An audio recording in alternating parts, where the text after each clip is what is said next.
And we won't get you to tip something in Perth, but Melbourne's your specialty, but it's hard to ignore when Godolphin leave a Kementari and a Villana over there for a race like this, isn't it?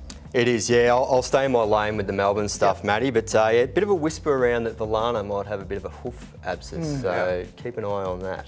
Kementari is the class runner in the race, and the good thing about that, from a Kementari fan perspective, it's been to Perth before. He's been there and campaigned there before with success, Matty, so we know that he likes the track and the good ground over there that he tend to get in Perth. It agrees with him. He's really well placed in that race, isn't he? James mentioned Villana, so there's a question mark over Villana. Yeah, and favourite for the race at the moment, so we could see a bit of a market shake-up if that hoof abscess is going to be a problem, but we'll know probably in the next 48 hours. What about the locals? They come from different form lines, some coming out of the Winterbottom, some coming out of the railway. Yeah, they do, and all over the place. Well, 1,400 metre race, you've either got horses dropping back, as you say, from the railway, or those stepping up. I've gone with form lines coming out of the Winterbottom. I reckon Elite Street was bloody unlucky in that Winterbottom, being caught wide and loomed up and sort of ran into the race like he was going to win. And then the effort just, sitting 3 and 4 wide without cover probably just told. All right, now you mentioned Elite Street. Give us your top 3 then for the Gold Rush. Elite Street is on top for me, number 3, ahead of number 2, Villana. And then right down the bottom, a horse that went to the railway, and I just don't think she ran the trip out, Carly's Karma. She'll sit up on speed. What sort of She's price got a really good kick. I think she's $23. Okay, a bit of value there. Well, I've gone for the favourite, I've gone for Kementari, as we mentioned. Yeah, it's been racing in much better races than this. 4 runs this prep, so due for a win. Has raced and won in Perth. Kiss on All Four Cheeks is just absolutely flying. Yeah. And it won a Let's Elopa Group 2 over the 1400 earlier in the spring in Melbourne. And Elite Street, as you mentioned, was unlucky last start. So we're a little bit similar. Yeah, super, no, not really. Super even race, though. You could probably throw in another couple there, even Hot Zed coming out of the Winterbottom, which ran such a great race. He's pretty consistent. So there's a stack of them there with some sort of chance. Yeah, good racing as always. All right, we move from Perth. We come back to Victoria, and James Lamb is in the wheelhouse now. What did you make of the Sandown card? It looks like it could be a good day for punters, in particular early. The last couple of races a bit trickier. Yeah, well, my best bets come up pretty early in the cards. I'm hoping for a fair track because I have gone with a bit of a mix of on paces and those that'll be swooping. But Sandown Hillside generally plays pretty fair right across the track. What did you make of the meeting, mate?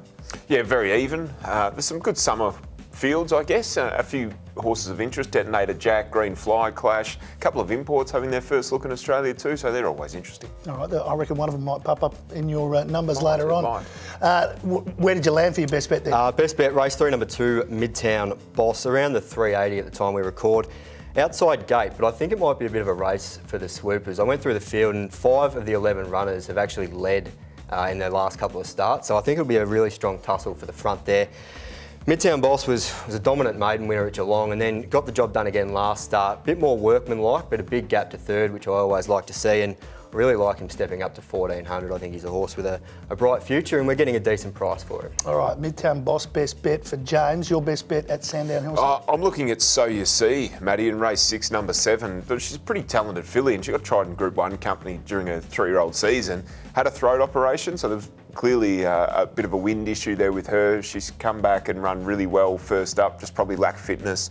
Goes out here over 1,400 metres second up. She takes on Life Lessons, who beat her last start, but I think she'll turn the tables. So you weren't concerned that Life Lessons sort of pulled away a little bit towards the end? Well, first up, maybe she was a little bit soft. Life Lessons has been up and going, had that run under her belt, and also the weight turnaround. She gave her more weight on that occasion, So You See. So she gets closer to Life Lessons at the handicap. I think it'll help. 2 or 2.5 kilos. It's a fair margin, isn't it? I'm going with the Detonator again.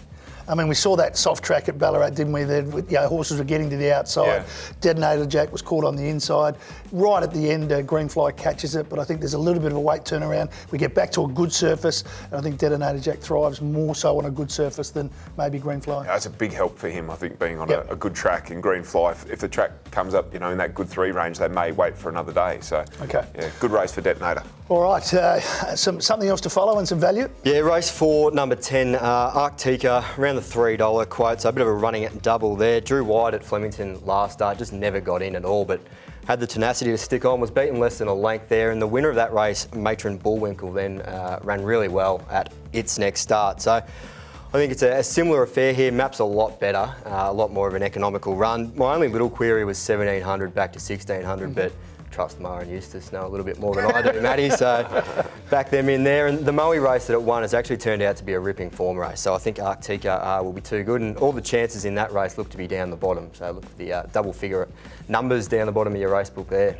And your value bet for the day? Value bet, race 9, number 14, Stabler at $21, so... Good, I've got a bit potty. Get out in the last. Elliot, I like to call him. It's a wide open race, so I thought I'd just go with a horse that's on the up. It had a very long break, about 400 days, and it's won its 2 starts since, both pretty easy wins. And the race it won last start at pretty good closing sectionals, and it wasn't a bad race. Like, the 2 horses that it beat have been competitive at this level, so I think he's probably over the odds. And the other one you could throw in the quad in that race, Matty, was Kev's Girl.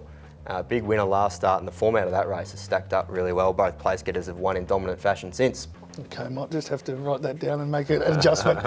Your next best and your value? Detonator Jack's my next best at the shorts, but I think the value is in race 8, number 13, Kettle Hill. So one of these imports that we're seeing for the first time. A couple of jump outs have been good, just quiet, let him go to the line under his own steam. But he's got decent handicap form, sort of to rating 95 standard in the UK. That usually translates pretty well out to Australia, and he's a miler essentially, so I think 1400 metres is not going to be beyond him.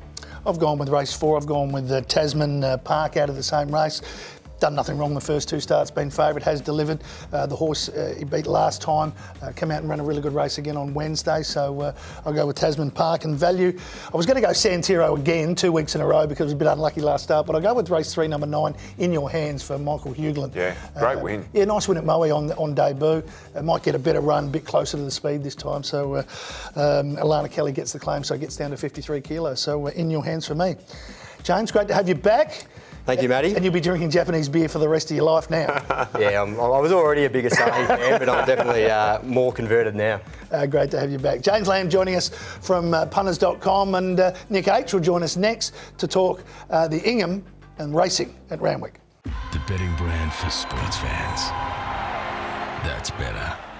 Gamble responsibly.